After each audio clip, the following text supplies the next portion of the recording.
Hi guys, James at RampantLionReviews again for you today with another beer review. For this one we are going to stick to Sweden and we're going to head up towards Gothenburg once again. Göteborg, as you would say in Swedish, the Swedish craft beer capital up there on the west coast. A very good beer city these days, as I've told you many a time. Got to get my catchphrases in for it as well, as it's become a bit of a tradition for the channel. But for this review we are going to return to one of the Gothenburg breweries that you've seen me review numerous things from before. If memory serves me correctly, this is review number 12 or 13 or something like that I've done from these guys, so I would recommend that you check them out. We're also going to have a look at a style of beer that I really quite enjoy, and one that has been making a little bit of a mini resurgence in recent times. For this review then, we are going to go to the Gamlestaden area in Gothenburg, and we're having a look at another beer from Spike Brewery. So this one is called Black is Beautiful. It's a black IPA coming in at 6.5% ABV, and this one was released as part of the Lokal Småskaligt assortment for Systembolaget in September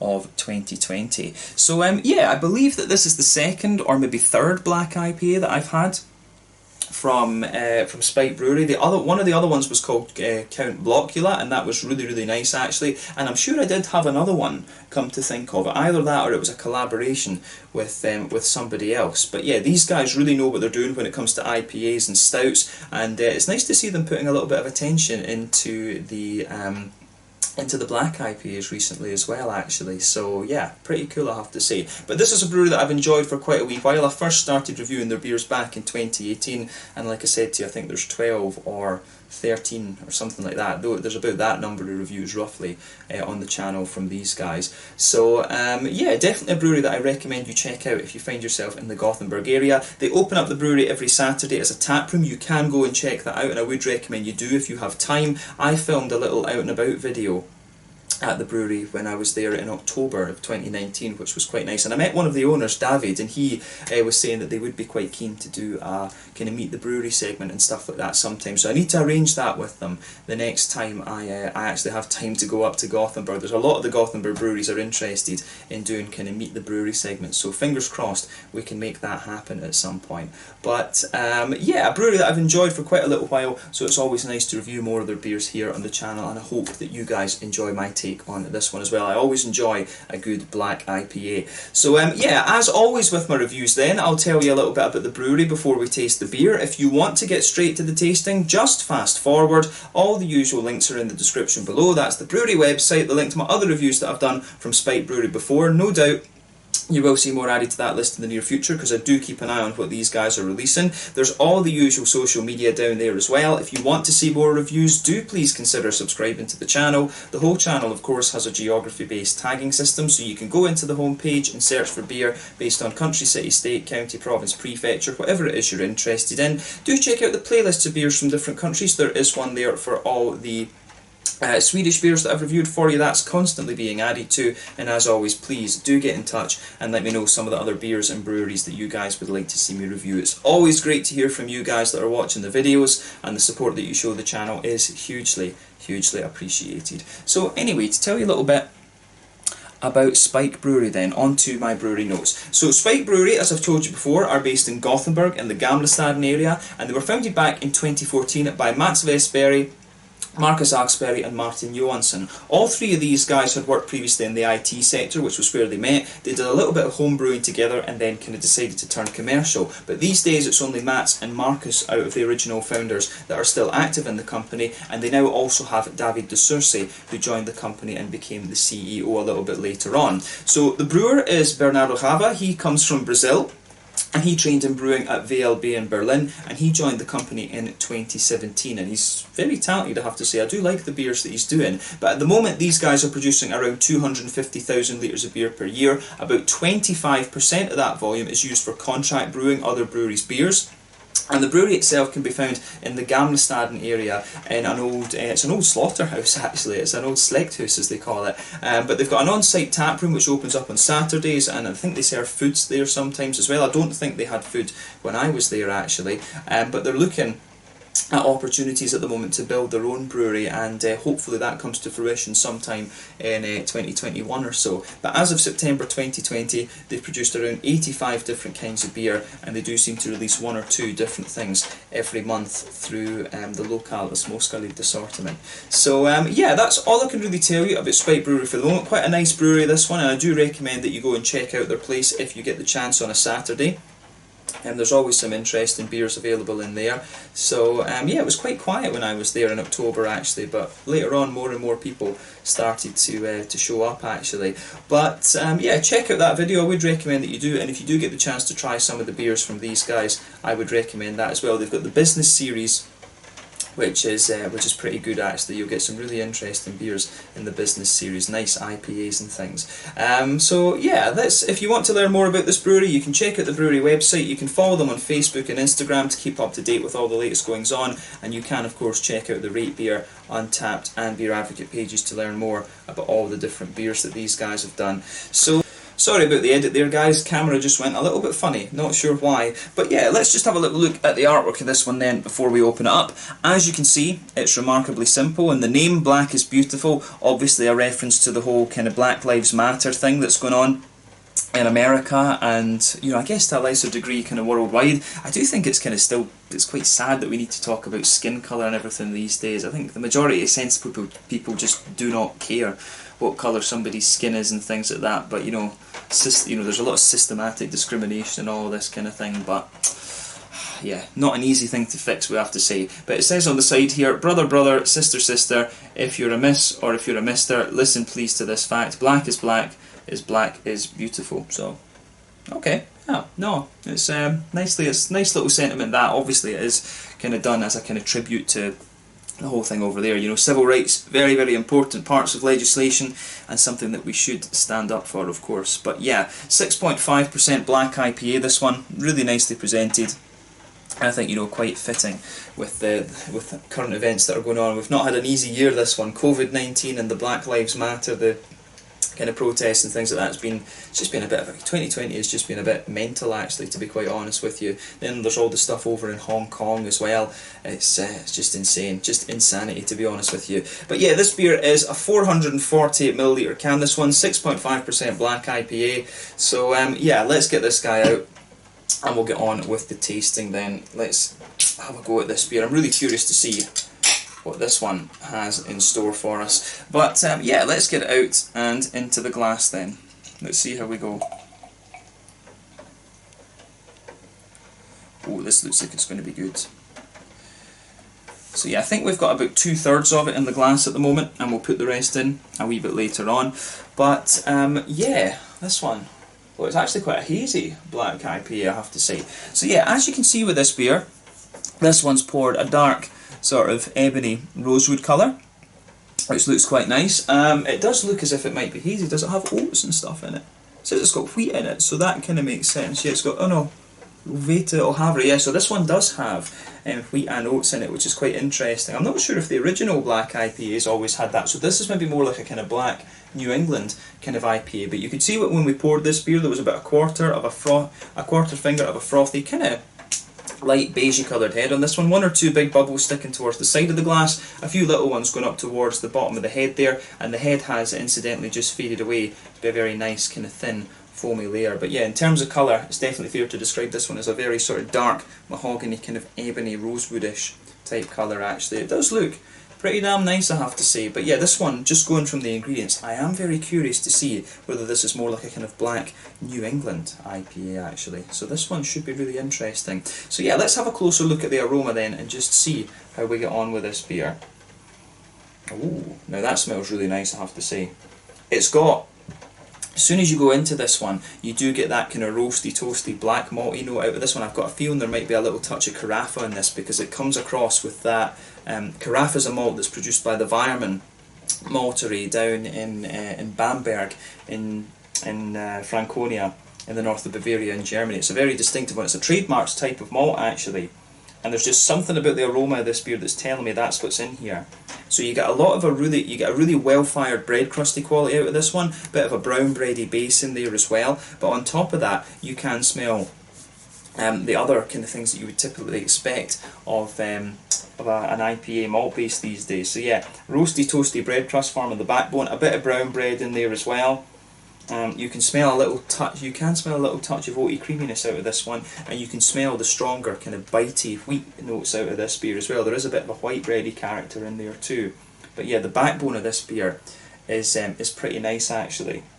There's a wee bit of caramel and biscuit coming out of this one. Like in the centre of the nose, you will notice a wee bit of a properly sweet caramel in there, but quite quickly it evolves to be more biscuity, and I think that's because of the carafa and the sort of black malty characters that you get out of this one. But yeah, I like how that goes together.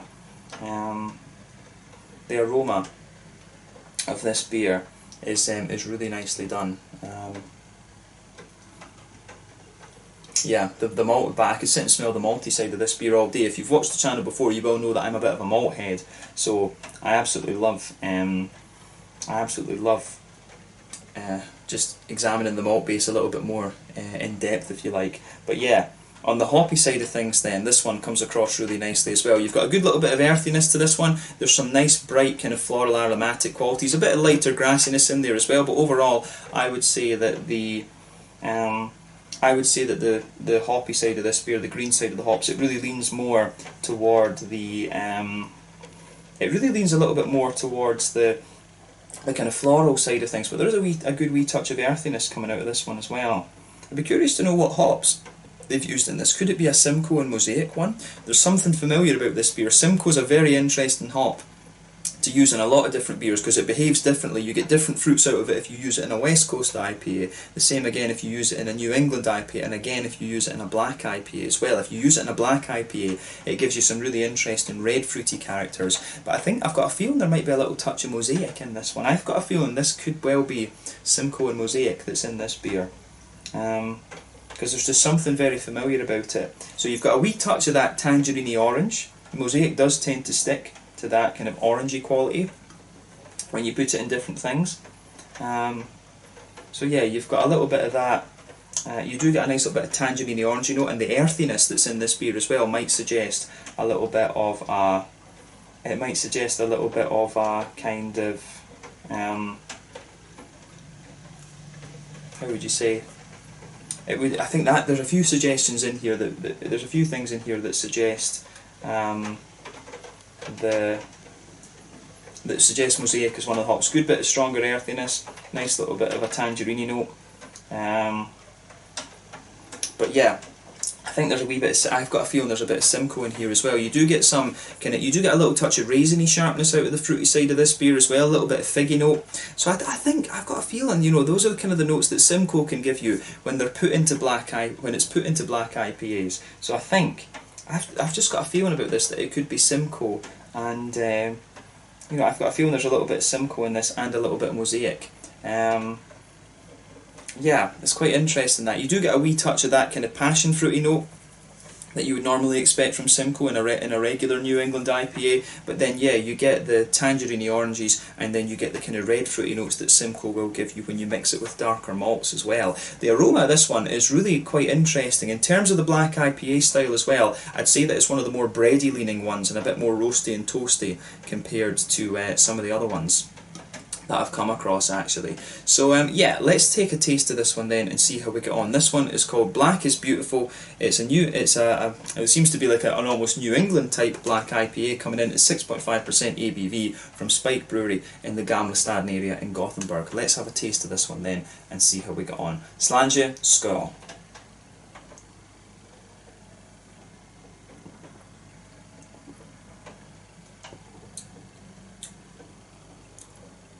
Oh yeah, that's nice actually. This is very nice. It's a very smooth black IPA as well, I have to say that.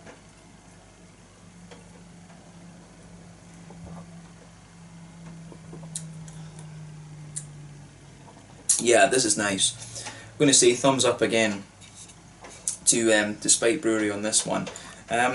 One thing that I'd said in quite a few black IPA reviews that I'd done over the years was that I always felt that this was a style that was a bit better when it was done as an imperial, but I've noticed I mean, if you have ones like this that are a little bit more New Englandy, I guess you could say, in their malt base, you know, with a bit of wheat, a bit of oats and things like that, they can work quite nicely at the lower alcohols as well. Some of the very early ones that I had, you know, it was all about the black malt, and they were very, very roasty and toasty, but they didn't have the kind of sweetness to balance the malt base out almost. That was one of the things that I didn't like about the lower alcohol ones when this style first started appearing. But with the more kind of New Englandy, wheaty and oaty malt base, I think the smoothness that you get out of these can be very, very nice.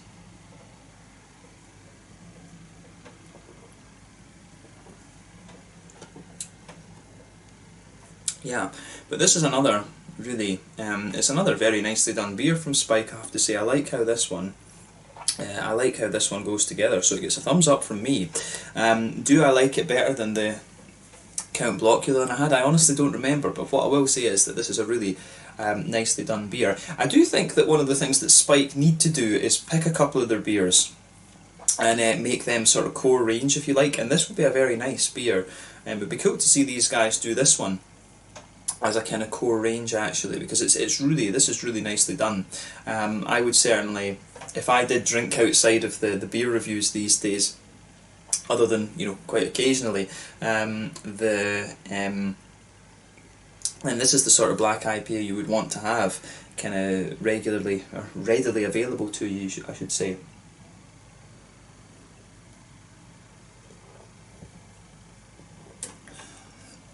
But yeah, I really like how this goes together, as I say. So yeah, thumbs up to both. You know, thumbs up to Spike Brewery for this. This is solid. So yeah, let's try and break the flavour of this one down then, and just explain it. So straight away across the middle of the palate, you get a really lovely, you get a lovely bit of a kind of roasty, toasty, black malty character. That kind of sits there. But on top of that, you start to get, I think, more of the kind of carafa qualities out of this one. You get that really well-fired bread crust. You know, that blankets the middle third of your tongue, and then it gets a little bit more intense, actually, on the back third of your tongue. On top of that, though, you get a nice kind of brown, almost rye bready type quality out of this one, which is really nice. You do get that lovely kind of brown rye bready type quality coming out of the beer, which is great.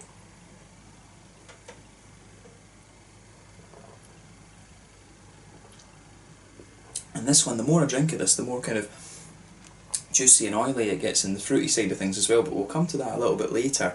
But yeah, the brown bready notes kind of sit on top of that roasty, toasty, you know, well-fired bread crusty sort of thing that the beer has. If you go towards the back third of your palate, you can really feel some nice roasty, toasty elements coming out of the beer, which is great. And if you move, it's a bit, the beer it definitely feels more roasty and toasty on that back third of your tongue, but if you move into the kind of middle third of your palate, you can definitely feel that the brown bready notes are there, and they're almost just a little bit kind of brighter and almost slightly sweeter as well. But in the very centre of your palate, you do have a little touch of a sweet caramel. You have a touch of a kind of sweet caramel that comes out of this one, which is very nice. So yeah, lovely little bit of sweet caramel out of the that comes out of the very centre of your palate. You've got a nice little bit of a biscuity quality in there, and you have you know, that as you move further out from the centre of your palate, you do get more and more of that slightly McVitie's digestive biscuity sweetness. But yeah, there is a little bit of a concentrated kind of sweet, oily caramel in the very centre of your palate, actually. So I like how this one goes together. Thumbs up to Spike Brewery for this. This is a solid beer.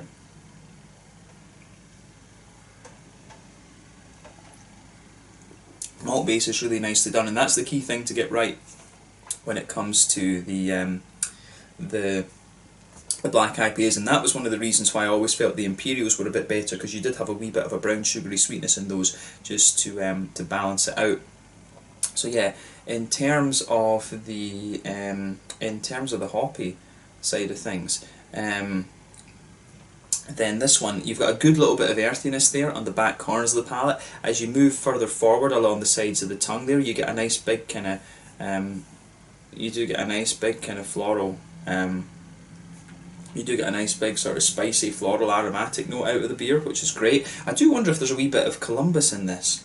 I do wonder about that. There could be a wee bit of Chinook as well. Chinook, so although in fairness, I don't think the beer really has a kind of dankness to it, which is what you'd normally get with Chinook. But yeah, you do get a nice kind of spicy floral aromaticity out of the beer, which is great. I like that about it. But as you go round the front curve of the palate, there's a nice bit of lighter grassiness in there as well, which is great.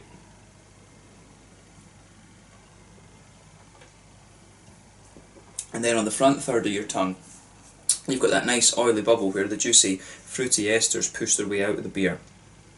And I really like how that goes together in this one as well. Actually, that's really nice. So, as I say, thumbs up to Spike Brewery for this one. They've done a good job with this. So yeah, for me then we have on the fruity side of things. If you go towards the back of that front third of your palate, there is a wee bit of a darker darker, more pungent tropically fruit note out of this one.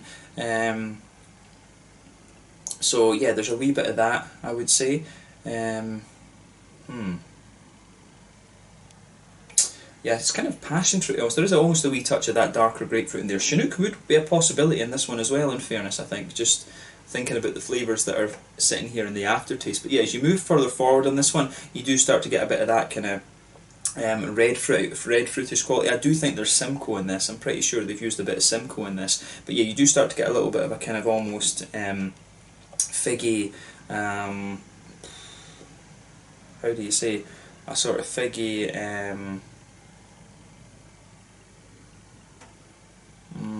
how do we say, you do start to get a sort of figgy,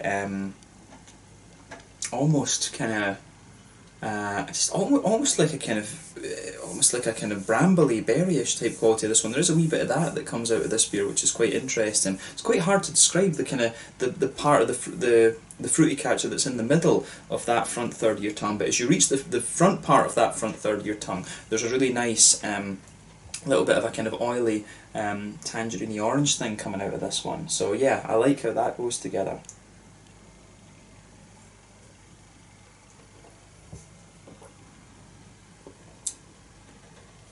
So yeah, this is really nice in that sense as well. The more you go into the aftertaste, you do get more of that kind of tangerine orangey thing. I really do think there's Mosaic in this one. I think Simcoe, and I've got a feeling there might be a little bit of Columbus and or Chinook in this one as well. I like playing guess the hops with these beers, and it's always a little bit more tricky with the black IPAs, but the fruity side of this beer is quite nicely done. There's a wee bit of the darker tropical fruit, you've got a lovely juicy bit in the middle of the palate there, then you've got some nice kind of oily tangerine oranges, but I do like how this one goes together. So yeah, let's leave it at that for the flavour side of thing. The fruitiness in this is very nice actually. That's my favourite part of the beer, I think, definitely. But the whole thing is really well done. I have to say it's just a solid black IPA in my mind. So yeah, in terms of the mouthfeel then, I would describe this beer as being, I think it's kind of in the middle of the whole spectrum. It's straight bang in the middle of mid-bodied. The carbonation is very smooth in this one. There's a bit of wetness to the mouthfeel, but at the same time it comes across as quite smooth. But I'd say it does lean a little bit more towards the wetter side of things in terms of the fruitiness, but definitely more smooth in terms of the maltiness. In terms of IBUs and stuff, I would hazard a guess that this beer probably sits around the kind of 60 IBU mark. You do get a good bit of bitterness from the black malts and stuff like that, which is interesting. There's some nice, there's definitely a nice little bit of a kind of hoppy. There's definitely a nice little bit of a kind of hoppy bitterness to the beer. 60 IBUs, but the malt base is really roasty and toasty underneath. There's a nice little bit of smoothness, and there's a wee bit of sweetness to it as well, actually, which I really like. In terms of the fruitiness, it is quite a wet fruitiness. There's a wee touch of oiliness to it as well, particularly the orangey flavours. So yeah. There's a good mix of different things with this one. So yeah, this beer has it's a really interesting one. This is one that's really tested my palate a little bit, but it's got a really nice blend of flavours in there, and to be honest, you can't really ask for much more than that. So thumbs up once again to Spike Brewery for this. They've pulled off a really solid black IPA once again. So I do hope that this one makes a reappearance, or they produce another one quite soon actually, because these guys do know what they're doing, and I do like this almost kind of New England type black IPA that's got a bit more breadiness to it as well. I think that's a really interesting way to take the style forward, actually, and it's quite different compared to the almost more West Coasty black IPAs. But yeah, let's leave it at that for this one. This one was the Black is Beautiful, a 6.5% black IPA from Spike Brewery in Gamlestaden in Gothenburg. So yeah, let's leave it at that for this one. Once again, thank you for watching my beer reviews. Until the next time, please like, subscribe, share, all the usual YouTube stuff. Let me know your own thoughts on this beer in the comments section below. Let me know what your favourite beers are from Spike Brewery as well. We will return to these guys at some point in the fairly near future, but in the meantime, it was great to review this. I hope you guys enjoyed it. Check out my social media, and I'll catch you guys later. The Black is Beautiful black IPA from Spike Brewery in Gothenburg. Slange, skål, cheers, and thanks for watching.